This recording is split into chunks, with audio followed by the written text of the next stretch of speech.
Assalamualaikum warahmatullahi wabarakatuh. Alhamdulillah wa bihi nasta'in. Ashhadu an la ilaha illallah wahdahu la syarika lah. Wa ashhadu anna sayyidana Muhammadan abduhu wa rasuluh. Wa nusalli wa nusallim ala hadzal nabiyil karim. Sayyidil mursalin wa ala alihi wa sahbihi ajma'in. Amma ba'd. Ayyuhal mu'minun ittaqullah. Usikum wa iyaya bitaqwallah faqad fazal muttaqun. Muslimin dan muslimat, mudah-mudahan dirahmati Allah Subhanahu wa taala. Kita menggunakan Bahrul Mazi jilid 7. Bahrul Mazi jilid 7, muka surat 100. Muka surat 100. Kita masuk bab baru. Kata dia bab maja'a fi karahiyatin na'i. Iaitu bab yang datang pada menyebutkan hadis tegah mengembangkan khabar kematian. Kita nak tengok satu bab malam ni. Kalau ada kematian, Islam melarang kita kembangkan khabar kematian. Telefon sana, telefon sini, SMS sana, SMS sini. Nak bagi tahu kata Polan bin Polan ni mati. Islam melarang kita buat macam tu. Sekiranya, dia ada syarat. Sekiranya kita bertujuan untuk nak bermegah-megah dengan orang ramai yang mai ziarah. Kalau itu tujuan dia tak boleh. Kalau tujuan kembang tu supaya sahabat-sahabat tahu dan dapat mai ziarah mayat, okey. Tuan-tuan, Islam ni kita mengaji agama, buka kitab hadis, apa hadis mula kita jumpa? Mula-mula hadis dalam kitab hadis ni kita akan jumpa Nabi SAW bersabda, Nabi kata innamal a'malu binniyat. Sesungguhnya semua amalan yang kita buat berdasarkan niat. Kita niat apa? Saya main mengajak ni niat apa? Tuan-tuan main mengaji ni niat apa? Tuan-tuan pergi kerja niat apa? Kita hantar anak kita pergi mengaji sekolah agama niat apa? Semua benda yang kita buat Allah nilai kita bin niat, berdasarkan niat kita. Niat kita baik, ganjaran baik di sisi Allah. Niat kita tak baik, apa kita nak dapat juga, tapi terhenti di situ saja, akhirat tidak ada pahala. Sama dengan bila berlaku kematian, kita nak inform, kita nak bagi tahu dekat orang, kata si Polan mati. Kita nak bagi tahu tu kerana apa? Kalau tujuan kita nak bagi tahu tu kerana ni kawan dia mesti kena tahu. Kalau kita nak bagi tahu kerana ni adik-beradik mesti kena tahu. Kalau itu tujuan dia, tak salah. Tapi kalau tujuan dia nak bagi tahu supaya jadi crowd besar, nak tunjuk kata dia ni satu orang yang hebat, maka kematian dia dikunjungi oleh ribuan orang. Sembahyang mayat dia sampai 3 kali salin. Orang sembahyang penuh masjid keluar, masuk penuh masjid keluar, masuk penuh masjid keluar. Kalau itu tujuan, kita dapat orang ramai, tapi kita tak dapat keredaan Allah Subhanahu wa taala. Ini agama dia macam ni. Nampak dia buat kerja benda, tak ada apa benda kerja jadi tok siap masjid aja. Mai pagi-pagi cuci apa duk vacuum kapet, jumpa tek cicak kutik-kutik ambil buang, pergi toilet basuh bagi cuci. Nampak kerja dia macam kecil. Tapi kalau dia buat tu ikhlas kerana Allah, mungkin pahala dia lebih besar daripada orang yang pegang jawatan besar dalam masjid.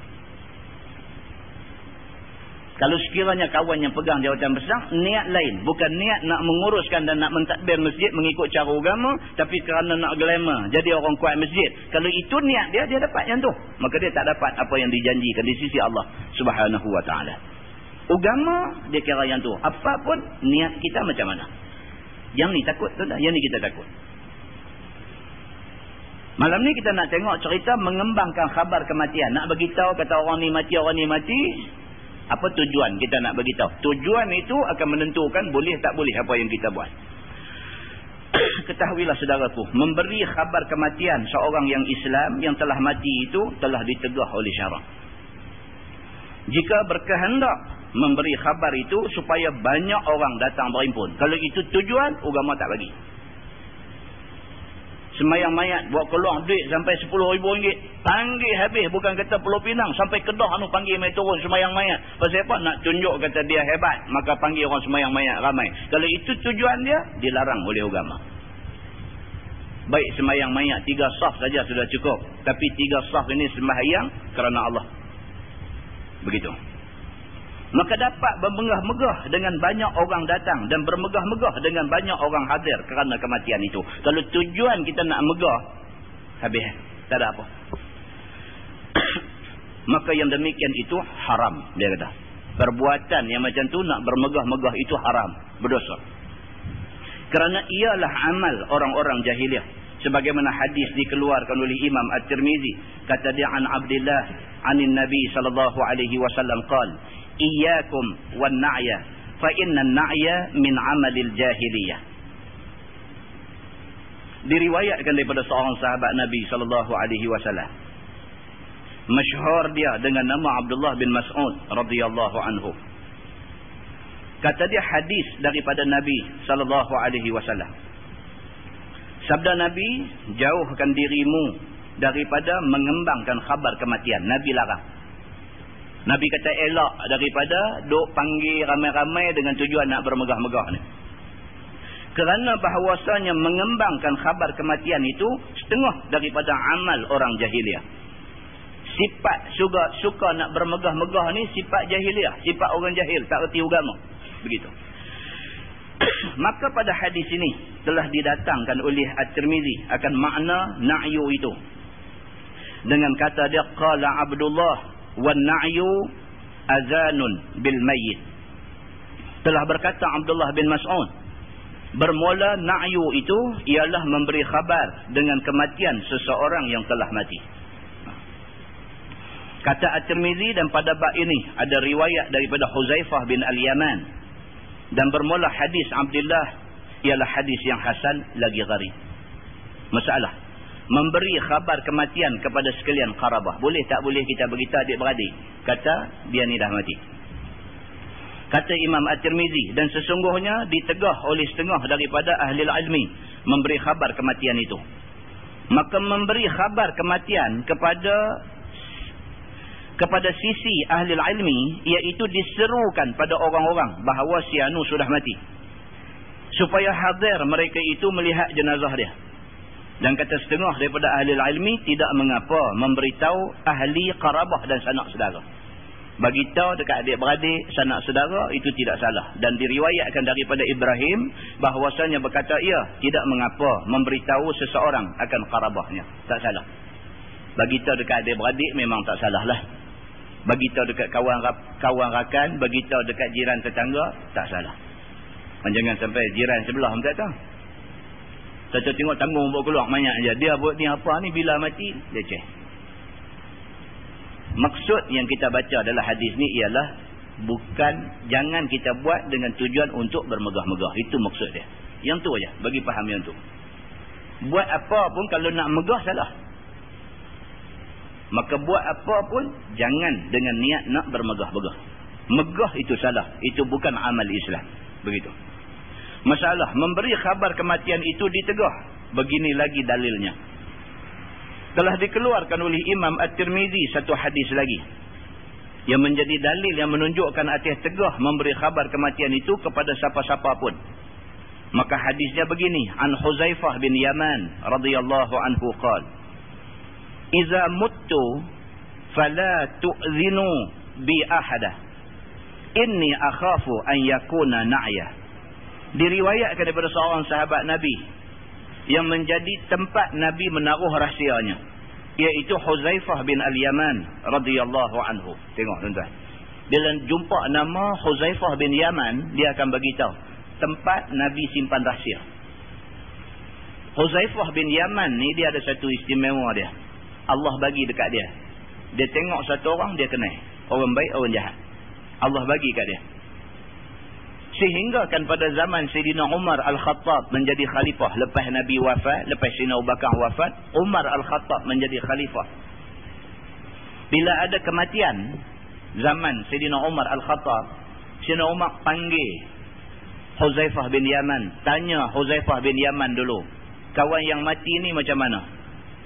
Kalau Huzaifah kata dia munafik, Umar tak pergi ziarah mayat dia. Dia tahu ni bukan kerana dia bomoh. Dia tahu ni kerana Allah Subhanahu Wa Taala bagi satu anugerah dekat dia. Dia boleh kenal orang. Maka Huzaifah bin Yaman ni disebut sebagai penyimpan rahsia Nabi sallallahu alaihi wasallam. Begitu. Huzaifah bin Yaman ni dia pesan, dia kata apabila aku mati, maka jangan sekalian kamu memberi khabar kematian aku itu akan seseorang. Dia pesan, Huzaifah bin Yaman ni dia pesan. Dia kata esok bila aku mati esok, tak usah duk bagi tahu ramai sangat kata aku mati. Tak usah duk bagi tahu kat ramai-ramai orang. Bahwasanya aku takut jadi ia na'yu, dia kata. Jadi dia mengembangkan khabar seperti yang disebut oleh Nabi sallallahu alaihi wasallam. Kata Huzaifah, fa inni sami'tu Rasulullah sallallahu alaihi wasallam yanha 'anil na'i. Maka sebab pun aku tegah kamu bagi tahu kepada seseorang itu ialah sebab takut bernama na'yu, kerana bahawasanya aku dengar Nabi sallallahu alaihi wasallam menegah daripada mengembangkan khabar kematian itu. Dia kata aku takut saat ni duk bagi tahu ni jadi macam na'yu yang ditegah oleh Nabi. Jadi macam yang Nabi larang, bagi tahu dengan tujuan nak bermegah-megah. Jangan bagi tahu. Kata ini hadis, kata At-Tirmizi bermula ini hadis hasan lagi sahih. Masalah dia kata memberi khabar kematian yang harus itu bagaimana? Yang boleh ni macam mana? Kata Imam Nawawi rahimahullahu taala, telah berkata Sahibul Muhazzab dan Al-Baghawi dan satu jemaah daripada ashab kita, dimakruhkan memberi khabar kematian dan berseru atasnya kerana sembahyang dan sebagainya. Dimakruhkan kita heboh dengan tujuan nak bagi orang mai ramai, dan dimakruhkan panggil orang mai sembahyang ramai-ramai. Dia kata dimakruhkan. Pasal apa? Pasal benda ni membawa kepada bermegah-megah. Dan telah menyebut oleh As-Saidalani akan satu wajah bahawasanya tiada makruh. Dan kata Sahibul Hawi telah bersalah-salahan ashab kita, adakah disunatkan bagi tahu tentang kematian dan mengembangkan khabar kematian itu pada orang-orang dengan seru atasnya dan memberitahu kepada dia? Maka telah disunatkan dia oleh setengah mereka itu, jikalau kerana banyak berimpun orang-orang yang sembahyang dan orang-orang yang mendoakannya. Ada sebahagian ulama kata, kalau tujuan kita panggil orang mai itu supaya banyak orang sembahyang, banyak orang berdoa. Bila banyak orang berdoa, Allah mungkin dalam ramai-ramai ada terselit satu dua orang yang bagus-bagus. Makbul doa mereka ni bagus untuk mayat ni. Kalau itu tujuannya, tak apa. Sunat sebenarnya tuan-tuan, sunat kita nak mati kita tinggal wasiat supaya kita disembahyangkan oleh Polan bin Polan, orang yang kita rasa senang dengan dia. Sunat. Kita pesan tinggal dekat isteri kita, dekat anak kita, kalau ayah mati ke apa kan, minta tolong Zat, hampa hubungi sekian-sekian orang, minta dia mai sembahyang mayat ayah esok. Sunat kita berwasiat begitu. Dan kepada orang yang disebutkan itu sunat juga, bukan wajib, sunat juga bagi dia untuk menunaikan kehendak orang yang meninggalkan wasiat ini. Sunat juga bagi dia. Begitu. Dan kata setengah mereka itu tiada sunat yang demikian itu. Dan kata setengah mereka itu sunat yang demikian bagi orang yang berdagang yang tiada sedara mara apabila tiada diberitahu. Nescaya tiada siapa tahu tentang kematian dia. Lebih-lebih lagi orang yang berdagang. Dia duduk di Kuala Lumpur mana tu, main berjalan rumah anak di Jelutong ni. Main meninggal di rumah anak dia. Nak tunggu orang main, adik-beradik semua di Kuala Lumpur. Ada di sini ni bukan adik-beradik dia, anak dia pun main sewa aja di sini. Jadi kalau macam ni, kalau tak beritahu dekat orang-orang yang bukan adik-beradik keliling ni, seorang dia lah. Anak beranak 2-3 orang aja nak urus dia tak boleh. Untuk kes yang macam ni kena bagi tahu lah kepada orang supaya orang dapat membantu menguruskan jenazah dia. Begitu. Adapun memberitahu akan ahlinya dan taulan-taulannya dengan kematian, maka tiada mengapa. Adik-beradik keluarga bagi tahu itu sudah tentulah tak jadi masalah. Tak jadi salah di sisi agama. Kata ashab kita, makruh menyeru atasnya dan tiada mengapa memberitahu akan taulan-taulan dengan dia.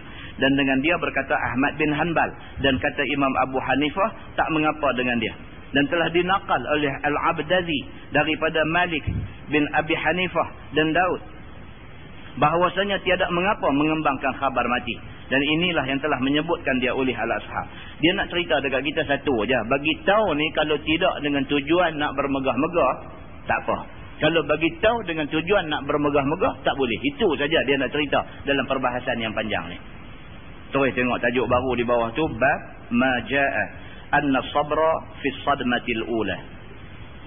Iaitu bab yang datang pada menyatakan hadis yang menyebutkan bahawasanya sabar itu ialah pada waktu mula-mula jumpa akan seorang yang mati. Dia nak bagi tahu dekat kita yang kata sabar tu ialah mula-mula dengar berita yang mengejutkan. Kalau boleh sabar, itu sabar yang paling utama. Mula-mula dengar. Dua elok-elok tu orang mai beritahu ni, hang kena sabarlah kata. Isteri hang meninggal di rumah. Dengar tu, kalau dia boleh kontrol diri dia boleh sabar, itu bagus. Kalau dengar tu terus ria menjerit bergulin atas tanah apa semua dah, balik pergi di rumah dah orang tenangkan kita baru sabar, itu kira tak berapa bagus. Dia nak bagi tahu di sini, dia kata sabar tu ialah pada mula-mula benda tu, berita tu mai, masa tu boleh terima. Sabar itu yang paling utama. Dia kata. Kan senang tuan-tuan benda ni. Lah ni kita duk tengok dengan zaman lah ni, dia semua mati, semua jenis mengejut Semua mati jenis mengejut aja. Sahabat saya seorang duk kerja Maybank Sungai Petani. Hari Selasa lepas meninggal. Hari Isnin pergi office kerja sampai pukul 8 malam. Hari Isnin tu pergi di office kerja sampai pukul 8 malam. Sembahyang maghrib apa semua di pejabat. Habis pukul 8 semua tutup-tutup keluar dan pergi makan apa sikit dulu dengan kawan-kawan. Pergi makan minum apa semua dulu, balik rumah. Sampai di rumah dalam pukul 9 lebih macam tu, sampai sembahyang isya apa semua elok, nak tidur malam. Baru pergi duduk nak terlentang, dia sakit dada. Ke 12 suku start sakit dada.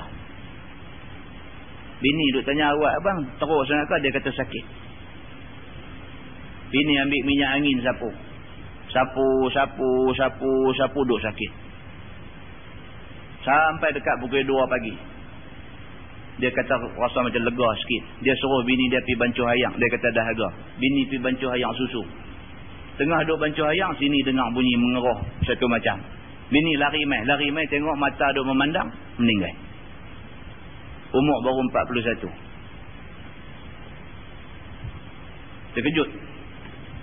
Kawan-kawan pejabat lagi terkejut. Hari Isnin duduk kerja sekali apa semua, tunggu sampai pukul 8 buat kerja sampai selesai apa semua. Tak ada satu signal, tak ada satu tanda, tak ada satu benda pelik. Tahu-tahu pukul 2.30 pagi, pukul 3 pagi, pakak duk terima telefon bagi tahu kata dia meninggal. Terkejut. Betul kan ini, siapa telefon? Tuan-tuan, benda nak jadi tuan-tuan. Muslimin dan muslimat yang dirahmati Allah sekalian. Maknanya apa tajuk yang kita duk baca ni betul-betul. Kalau boleh terima, makna cukup kuat. Benda mengejut kalau memang duk sakit dah Ustaz. Yang tu kita dah prepare untuk nak menghadapi saat-saat cemas. Yang ni duk elok-elok, tahu dengar macam tu, macam mana orang yang menerima berita tu. Ketahuilah saudaraku, sabarkan kematian ataupun sabarkan satu-satu bala itu besar pahala. Kalau boleh sabar dengan bala yang duk kena ni, ini pahala besar. Maka sangatlah disuruh oleh syarak sabarkan diri atas kemalangan dan bala yang turun ke atas diri. Maka tempat sabar yang sempurna pahala itu ialah pada awal-awal mula jumpa bala itu. Mula-mula dapat berita tu, mula-mula kena tu, sabar. Begitu. Demikianlah disuruh oleh Nabi SAW. Ataupun kita sendiri kena. Duk berasa tak berapa nak sihat badan. Duk berasa tak apa nak sihat. Duk pergi cek doktor-doktor klinik biasa ni. Duk bagi ubat. Makan. Duk tak mau nak baik-baik sat. Jadi pula kawan main abang kata pergi dekat spesialis lah, senang. Bagi tahu apa betul-betul penyakit hang ni. Duk on and off ni. Pergi spesialis cek-cek. Dia kata, sorry to say, dia kata, you ada cancer. Dia kata, kita dengar cancer macam mana tuan-tuan? Kalau dia boleh sabar, dengar kata kena kanser, inna lillahi wa inna ilaihi raji'un. Maknanya satu musibah kena dekat dia. Terima, sabar. Itu cukup utama. Tapi kalau dengar-dengar macam tu jadi hilang punca, jadi apa, balik rumah jadi tak mau makan nasi, susah hati sambil rumah tangga jadi kacau. Yang tu orang tak boleh terima, tidak boleh sabar. Itu kalau kita sendiri. Tadi orang lain kena, keluarga kita yang terdekat kena, kita kena sabar. Kalau kita sendiri kena pun kena macam tu. Agama kata, kalau boleh macam tu, itu kedudukan paling utama. Sebagai yang tersebut, dia adalah hadis yang dikeluarkan oleh Imam At-Tirmizi dengan kata dia an Anas anna Rasulullah sallallahu alaihi wasallam qala as-sabru fi sadmatil ula. Diriwayatkan daripada seorang sahabat Nabi sallallahu alaihi wasallam yang bernama Anas bin Malik radhiyallahu anhu. Kata dia bahawasanya Nabi sallallahu alaihi wasallam bersabda dia, bermula sabar itu ialah pada jumpa yang pertama akan bala. Kata At-Tirmizi, ini hadis hasan lagi sahih. Begitu. Tajuk baru dia kata bab ma jaa fi taqbilil mayyit. Iaitu bab yang datang pada menyatakan hadis mengucup ataupun mencium orang mati. Orang mati dah mandi dah apa dah kapan semua, kita pergi cium dia, boleh tak boleh? Ketahuilah saudaraku, mengucup orang mati itu diharuskan oleh syarak. Tak salah. Tak salah. Kerana Nabi SAW dan khalifahnya Sayyidina Abu Bakar As-Siddiq ada memperbuat perbuatan itu. Nabi sendiri biasa sahabat meninggal, Nabi pergi ziarah mayat dia, Nabi kucup dia. Sayyidina Abu Bakar As-Siddiq sendiri bila Nabi wafat, dia pergi ziarah Nabi, Sayyidina Abu Bakar kucup mayat Nabi. Begitu. Bermula hadis dikeluarkan oleh Imam At-Tirmizi, kata dia an Aisyah radhiyallahu anha anna Nabi sallallahu alaihi wasallam qabbala Uthman bin Maz'un wa huwa mayyit wa huwa yabki atau qala aynahu tazrifan. Diriwayatkan daripada isteri Nabi sallallahu alaihi wasallam, nama dia Aisyah radhiyallahu anha. Kata dia bahawasanya Nabi sallallahu alaihi wasallam telah mengucup ia akan seorang sahabat yang telah mati. Nama sahabat yang mati yang dikucup oleh Nabi itu ialah Uthman bin Maz'un radhiyallahu anhu. Nabi pergi ziarah Uthman bin Maz'un, seorang sahabat meninggal dunia. Nabi pergi ziarah dia, Nabi kucup mayat dia. Biasa kucup ni di dai. Sunnah Nabi, tuan-tuan. Sunnah Nabi kucup di dai. Nabi SAW menjadi amalan Nabi. Menjadi amalan Nabi. Nabi dengan anak-anak, Nabi kucup dai. Itu sunnah. Kita dengan anak kita pun buat macam tu. Kucup dai dia. Kucup dai itu sunnah Nabi. Orang hidup baik, orang mati baik. Nabi SAW bila pergi ziarah Uthman bin Maz'un, sampai aja Nabi buka kain yang tudung muka dia, Nabi kucup dai Uthman bin Maz'un. Tuan-tuan, benda ni dia kira bonus. Benda ni dia kira bonus. Sahabat ni kalau meninggal zaman Nabi ada, kalau Nabi pergi ziarah tu dah bonus dah. Kalau Nabi pergi, Nabi kucup pula dai dia, double bonus dapat. Oh, Nabi tuan-tuan, Nabi SAW. Begitu. Padahal Nabi menangis ataupun berkata ia, dan mata Nabi mengalirkan air mata. Nabi pun dia reti sedih. Anak Nabi nama Ibrahim, bila Ibrahim nak mati, Nabi SAW pergi duduk dekat dengan dia, Nabi angkat dia, Nabi dukung dia, air mata keluar meleleh atas pipi Nabi. Sampai sahabat kata dekat Nabi, ya Rasulullah, kamu larang kami menangis, tapi kamu menangis.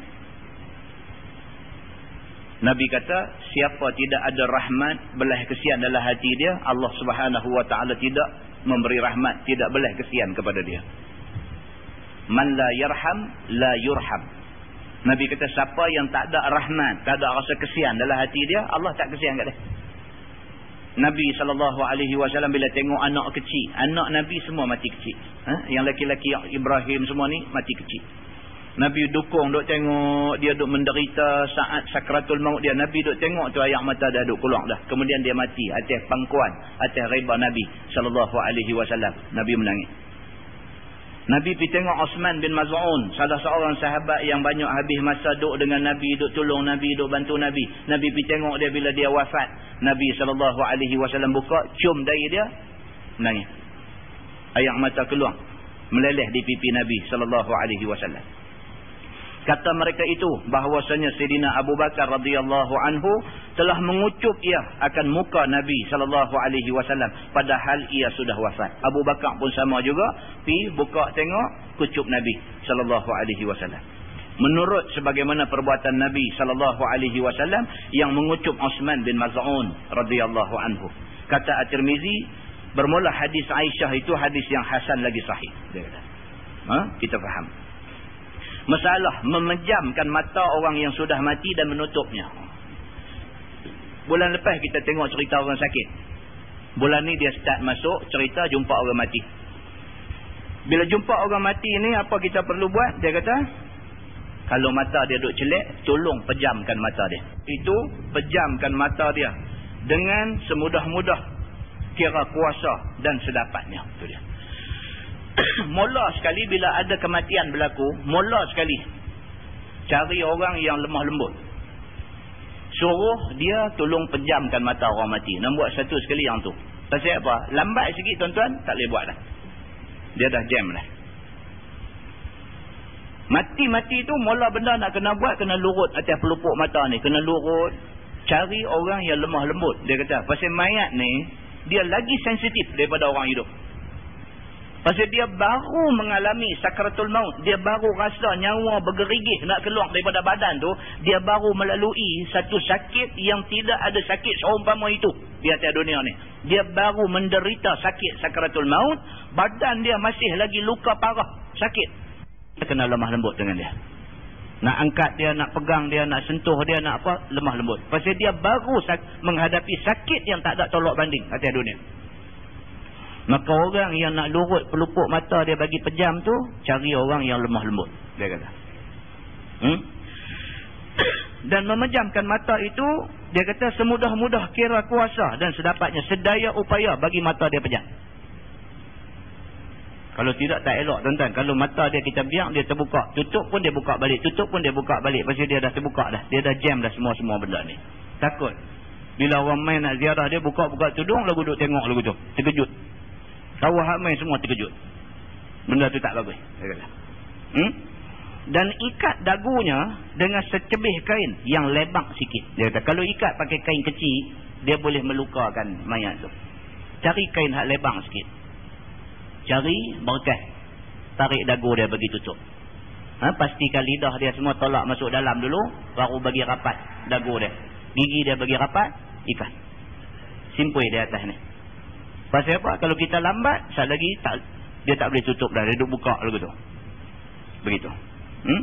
Maka menjadikan terbuka mulutnya dan tiada terkatupkan dia selama-lama. Kalau kita tak buat macam tu, tak tutup dia awal-awal, dia duduk terbuka situ lah, terbuka selama-lama. Sampai mandi mayat, sampai apa, sekejap lagi mulut duduk tengah-tengah lagu tu. Awal-awal kena buat lagu tu. Sebelum nak ikat tu, bagi main dulu dagu dia. Bagi main. Bagi sendi-sendi ni loose dulu. Saat lagi nak mandi mayat, saat lagi kita nak kena gosok gigi dia, nak kena cuci mulut dia semua. Jadi main bagi dia okey dulu semua ni. Baru katup dia, ikat. Begitu. Kemudian lipatkan dua lengannya kepada kucing-kucingnya. Ni lengan ni sebelum letak, angkat dulu, lipat mai ke kucing-kucing ni. Angkat buat lagu tu dulu. Buat macam senaman kat dia dulu. Pasal apa? Saat lagi masa mandi mayat, saat lagi biar badan dia lembut. Mudah kita nak alih kiri, nak alih kanan, nak bagi mandi tu mudah. Kalau biar dia krem, dia duduk keras macam tu. Sebelum mayat tu ambil nak letak atas katil tu, ni semua sendi-sendi ni semua main dulu. Mata tekan bagi tutup, dagu main dulu. Lepas tu baru ikat dia. Tangan-tangan ni semua, kaki-kaki, sendi ni semua buat bagi lembut dulu. Buat bagi lembut, baru ambil letak sini. Begitu. Dan kemudian lipatkan dua lengan kepada kucing-kucingnya. Kemudian dia kata unjukkan kembali semula akan dua lengannya itu. Lipat, unjuk macam tu. Ataupun kembalikan kepada dua pahanya. Ataupun letak pergi sampai kedua paha dia balik, angkat naik balik. Letak pergi ke paha dia, angkat naik balik. Bagi tangan dia lembut.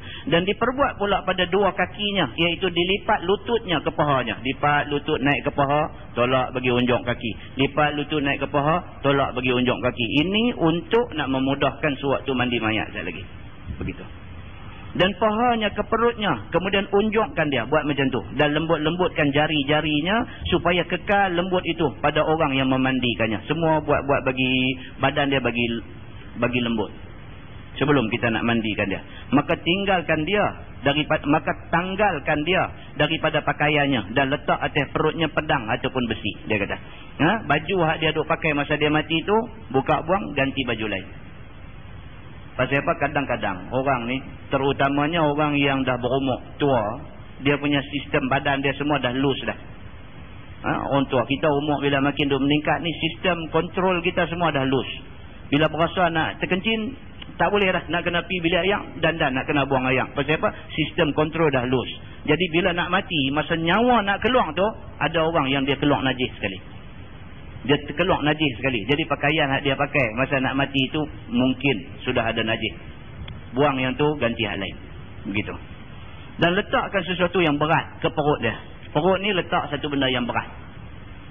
Ni semua untuk kemudahan masa mandi mayat sekali lagi. Sebab orang nak lurut perut dia bagi keluar apa kotoran yang masih berbaki di dalam perut dia. Tak benda berat di atas perut dia. Begitu. Kemudian ditudung dengan kain dari atas kira-kira menutupi sekalian badannya. Ambil kain tutup elok-elok daripada kepala sampai kaki.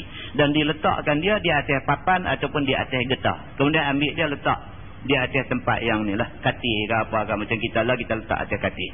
Letak mayat di situ sebagai hormat kita. Sebagai tanda hormat kita pada dia. Ini prosedur tuan-tuan. Semua orang kena tahu benda ni. Sebab kita tak boleh lari tuan-tuan. Satu, kita tak boleh lari daripada kita mati. Yang kedua, kita tak boleh lari daripada melihat orang yang dekat dengan kita mati.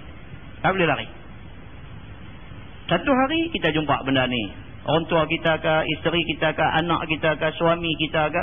Orang yang duduk satu rumah dengan kita, satu bumbung dengan kita. Satu hari kita akan jumpa kematian dalam rumah kita. Satu hari. Bila? Allah yang mengetahui. Kita tak mau bila benda tu jadi, rumah duk ada 7-8 orang, semua jahil, tak tahu nak buat apa, lari cempaka, lari keluar, pergi duk cari orang masjid mai buat. Benda ni keluarga terdekat kena buat dulu. Ya ni tuan-tuan, kena ajar benda ni. Ini benda agama, kena ajar. Begitu. Tajuk baru dia kata bab ma jaa fi ghuslil mayyit. Itu bab yang datang pada menyatakan memandi mayat. Kita baca sikit ni. Ketahuilah saudaraku. Memandikan orang mati itu fardu kifayah. Ya. Mandi mayat ni fardu kifayah. Kalau tak ada orang dalam kampung kita boleh mandi mayat, semua orang berdosa. Begitu. Maka kaifiat memandikan itu tersebut di dalam hadis. Dan keterangan mandi mayat itu ada disebutkan pada masalah yang akan datang ini. Dan kaifiat yang tersebut di dalam hadis itu ialah seperti dalam hadis yang dikeluarkan oleh Imam At-Tirmizi. Kata dia an Ummi Atiyah qalat tuwfiyat ihda banatin Nabi sallallahu alaihi wasallam.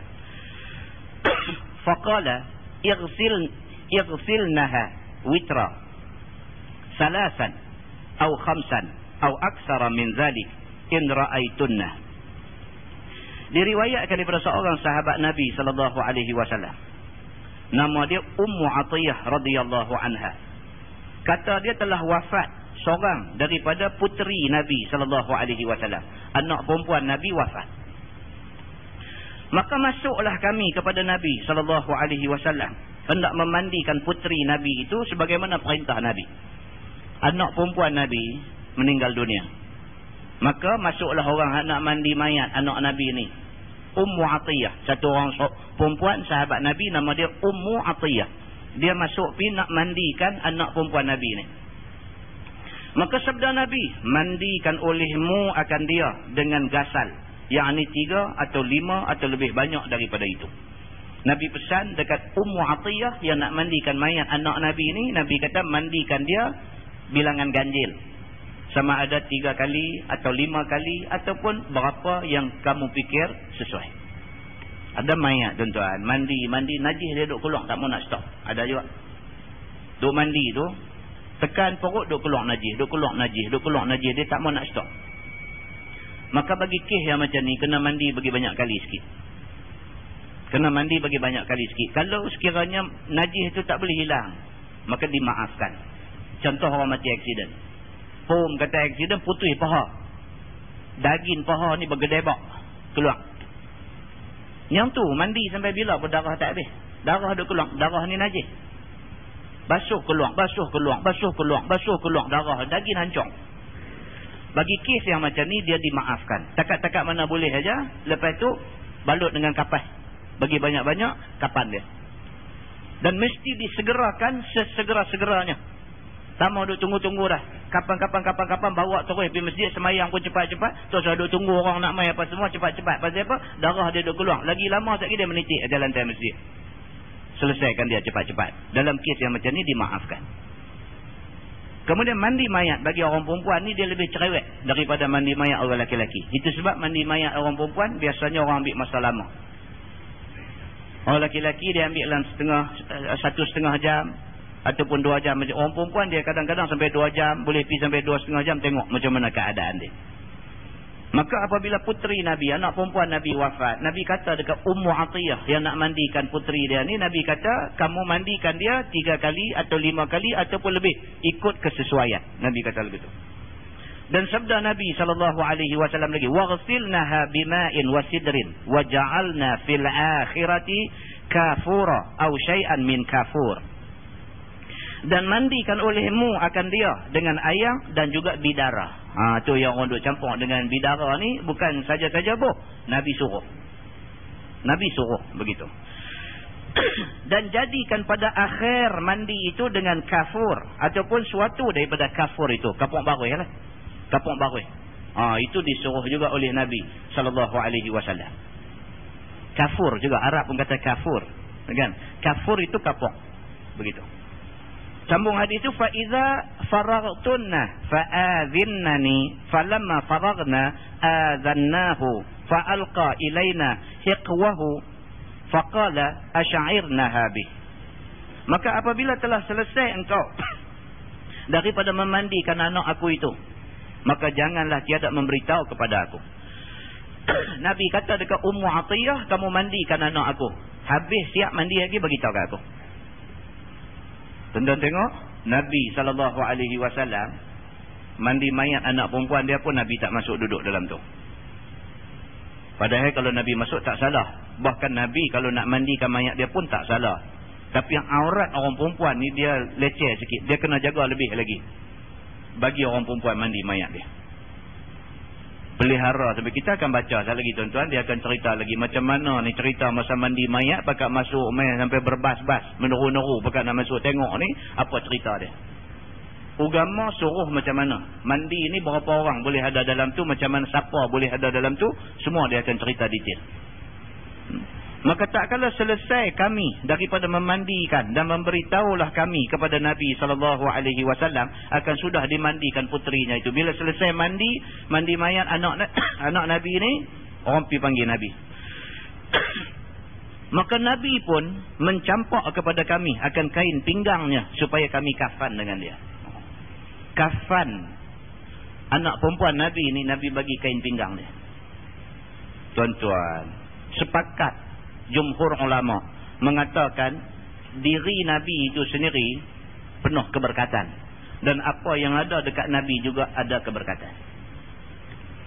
Tuan-tuan ingat balik cerita Abdullah bin Ubay bin Salul, bapa munafik yang tak habis-habis kerja duk hantam Nabi ni. Menjelang dia nak mati, dia boleh pesan dekat anak dia, esok aku mati, dia kata, satu, hampir jemput Nabi mai semayang mayat aku. Yang kedua, kamis jubah hak Nabi pakai tu minta buat kapan mayat aku. Padahal masa dia hidup, Nabi lah sasaran dia, jadi pancing bag dia. Hari-hari bercakap, kalau tak hantam Nabi tak boleh tidur. Hari-hari bercakap, duk bubuh Nabi, duk tumbuk Nabi, duk singgung Nabi, duk hantam Nabi. Hari-hari Nabi ni jadi pancing bag dia. Tapi bila nak mati, tahu pula pesan dekat anak dia, aku mati esok, minta Nabi mai imam semayang mayat aku, minta jubah Nabi buat kapan aku. Minta buat apa kalau hang benci dekat dia? Ini ceritanya. Jadi dia beritahu dekat kita di sini. Nabi SAW bila puteri dia meninggal dunia, selepas selesai mandi, Nabi bagi kain hak Nabi pakai, hak Nabi duk bisa pakai ni, Nabi bagi kain tu dijadikan salah satu helai daripada kain yang nak kafan anak Nabi SAW. Apakala sudah dilemparnya kain itu pada kami, maka sabda Nabi, jadikan kain itu lapisan kafan yang sebelah dalam sekali. Nabi kata, kain yang aku pakai ni, kafan anak aku ni, kafan yang dalam sekali. Kafan pakai kain aku. Yakni yang bertemu dengan kulit tubuhnya. Kain aku ni kapan hak dalam sekali. Kain yang sentuh kulit dia, kain aku pakai. Nabi kata. Maka kami pun memperbuat sebagaimana disuruh Nabi SAW itu. Untuk ingat balik Anas bin Malik. Dia masa hidup dia, Nabi SAW ada bagi satu tungkat kecil kat dia. Anas bin Malik, nama yang selalu kita jumpa bila baca hadis ni. Anas bin Malik, dia khadam Nabi. Tak banyak benda Nabi bagi kat dia selama dia berkhidmat dekat Nabi. Cuma ada satu benda, Nabi ada bagi satu tungkat kecil dekat dia. Kenangan Nabi dengan dia. Nabi bagi satu tungkat kecil dekat dia. Anas bin Malik, masa dia nak mati, dia pesan dekat anak-anak dia. Dia kata, bapak mati, kafankan bapak dengan tongkat yang menjadi kenangan bapak dengan Nabi. Maka sepakat ulama mengatakan ini hanya berlaku pada Nabi SAW, tidak berlaku kepada lain daripada Nabi. Tak bolehlah kita atas dunia ni duk mengaji dekat satu tok guru mana kan, dia ada bagi pen apa kat kita, lagu suruh bubuh pen tu. Dia hanya berlaku pada Nabi SAW dan tidak berlaku kepada sahabat-sahabat Nabi. Sahabat Nabi pun tak berlaku benda ni. Benda ni hanya khusus untuk Nabi SAW saja. Begitu. Sambung hadis tu dia kata, waqala Hushaim wa fi hadisi ghairi haula wala adri wala'alla hishaman minhum qalat wa dhaffarna sya'raha thalathata qurun. Dan kata Hushaim, dan pada hadis lain daripada mereka itu, dan tiada aku tahu barangkali Hisham setengah daripada mereka itu. Kata Ummu Atiyah, dan telah kami dandan akan rambut puteri Nabi, iaitu Zainab bin Muhammad SAW itu dengan 3 cabang. Anak Nabi yang bernama Zainab ini, selesai mandi mayat semua, masa nak kafan, rambut orang perempuan rambut panjang. Nabi suruh supaya rambut dia di 3 tocangkan kan, macam mana nak kata? Ditocangkan 3 kan? Ikat bagi jadi 3 cabang macam tu. Rambut mayat orang perempuan ni Nabi suruh ikat bagi jadi 3 macam tu. Qala Hushaim azunnuhu qala fa'alqainahu khalfaha. Kata Hushaim, agaknya telah berkata Hisham pada hadisnya, maka kami campak akan dia, yakni akan rambut itu, yakni lepaskan ke belakangnya. Rambut anak perempuan Nabi ni lepas selesai mandi mayat, rambut tu diikat 3, lepas tu lepas di belah belakang badan ni. Yang ni akan rambut yang berdandan itu, rambut yang dah diikat 3 tu lepas di belah belakang mayat tu masa nak kafan. Begitu. Qala Hushaim fahaddatsana Khalid bin min bainil qaum an Hafsah wa Muhammad an Ummi Atiyah qalat wa qala lana Rasulullah sallallahu alaihi wasallam wabda'na bimayaminha wa mawadhi'il wudu.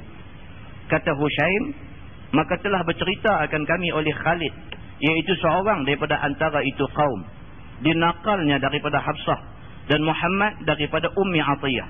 Katanya telah bersabda bagi kami Nabi SAW, dan mulakan olehmu akan mandi itu dengan sebelah kanan dan tempat-tempat air sembahyangnya. Ni masa nak mandi, kita akan baca detail. Mandi mayat mula dengan sebelah kanan dulu. Mula-mula angkat mayat pergi duduk di situ, apa kita nak buat? Dia ada step dia. Angkat dia bagi duduk dulu, tekan perut dia bagi keluar najis-najis apa semua dulu. Dia ada step dia. Lepas tu nak buat apa? Belah kanan dulu, lepas tu baru belah kiri, lepas tu baru daripada dada turun pergi ke kaki. Dia ada step-step dia macam mana yang disuruh oleh Nabi SAW. Kata Tirmizi, dan pada bab ini ada riwayat daripada Ummu Sulaim. Katanya lagi bermula hadis Ummu Atiyah itu hadis yang hasan lagi sahih, dan bermula amal atas ini hadis di sisi ahli ilmi. Wallahu a'lam. Seperti itu.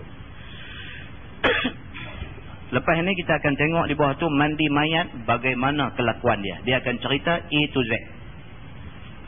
Mandi mayat ni macam mana cara dia. Dia akan cerita A to Z berdasarkan hadis Nabi sallallahu alaihi wasallam. Benda ni tuan-tuan, dia ada cara dia. Tak boleh buat ikut suka. Daripada Orang sakit nak mati, agama cerita nak buat macam mana. Sampai dah lepas mati, apa mula kita nak kena buat, nak tekan pelupuk mata semua, dagu, tangan, kaki semua diceritakan. Kemudian selesai sampai mandi, nak mandi macam mana, daripada mula mandi sampai akhir mandi macam mana, nak kafan macam mana. Semua ni diceritakan secara detail di dalam hadis Nabi SAW. Lepas dah selesai tu bawa pergi masjid, nak semayang, imam nak duduk tang mana, imam nak duduk dekat mana, semua diceritakan. Kalau salah duduk, kalau imam salah duduk, semayang tu sah ke tak, semua ada diceritakan. Kalau mayat laki-laki, imam nak berdiri tang mana. Kalau mayat perempuan, imam nak berdiri kat mana. Kalau katalah imam berdiri tak betul tempat macam yang ditunjukkan, semayang sah ke tak ke, semua dia ada cerita. Mayat laki-laki, kepala nak duduk kanan ke kiri ke, perempuan kepala nak duduk kanan ke kiri, semua dia ada cerita. Kalau mayat tu ramai, mati satu keluarga, aksiden, kata 5 orang, mayat tu nak susun macam mana? Nak susun 1, 2, 3, 4, 5 pi ikut panjang ke depan ke arah kiblat ke, ataupun nak susun melentang macam tu daripada ujung sana sampai ujung sini mayat, kan nak susun macam mana, pun ada diceritakan di dalam hadis Nabi. Kita kena tahu benda-benda ni semua. Adakah nak disemayangkan satu-satu mayat ke? Habis satu, tu imam kata next, masuk mai satu pula. Habis satu, tu imam kata next, mai satu macam tu ke? Ataupun one shot, bubuh 5 mayat sekali di depan, sekali semayang saja ke? Diceritakan oleh agama kita. Kalau kita tak belajar tuan-tuan, kita nak tahu mana? Boleh reka benda ni? Tak boleh. Ini agama punya hal, kena ikut. Dah habis semayang apa semua selesai, nak bawa api mayat, nak simpan, nak apa, siapa lebih utama masuk dalam liang nak sambut mayat, nak letak, siapa lebih utama? Agama cerita.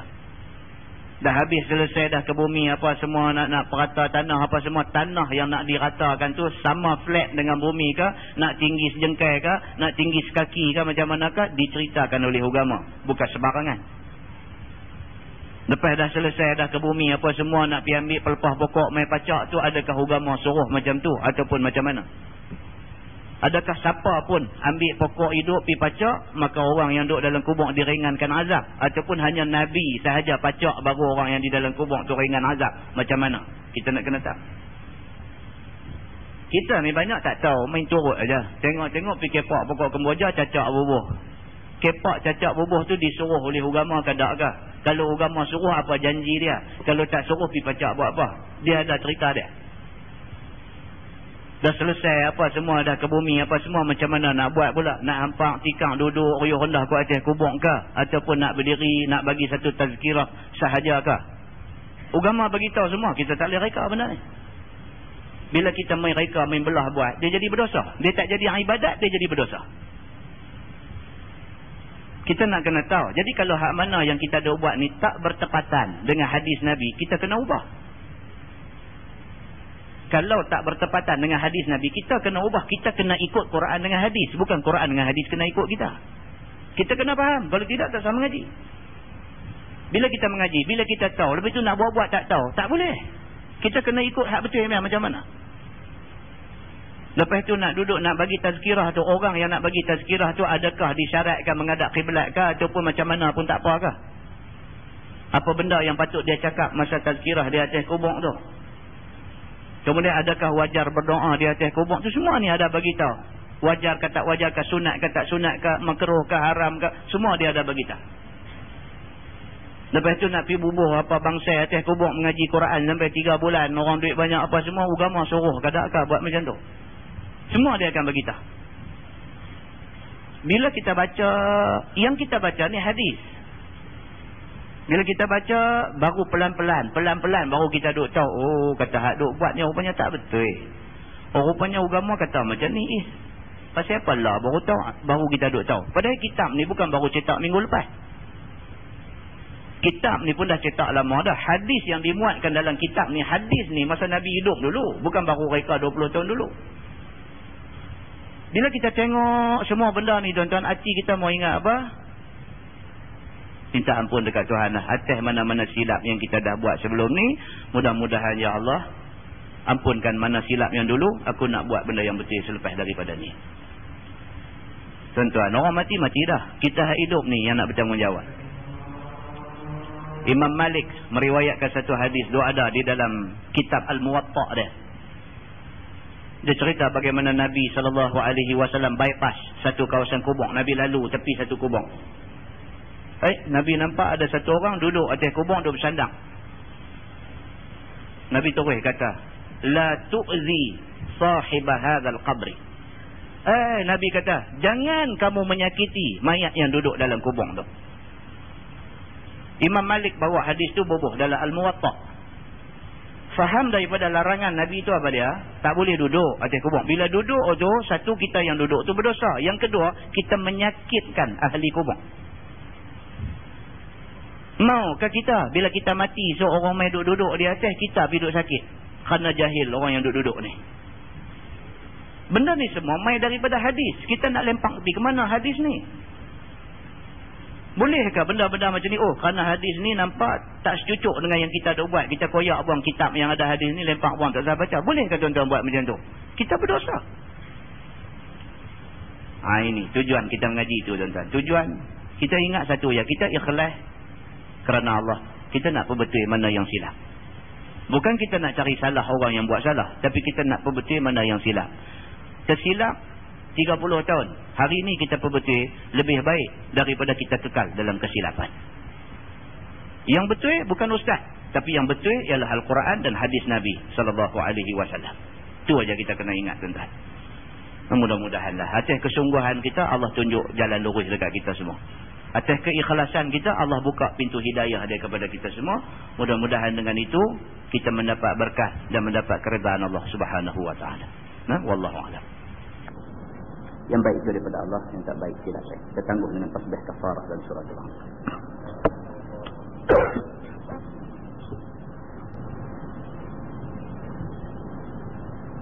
اللهم صل على محمد في الأولين والآخرين وسلم رضي الله تبارك وتعالى عن سادتنا أصحاب سيدنا رسول الله أجمعين.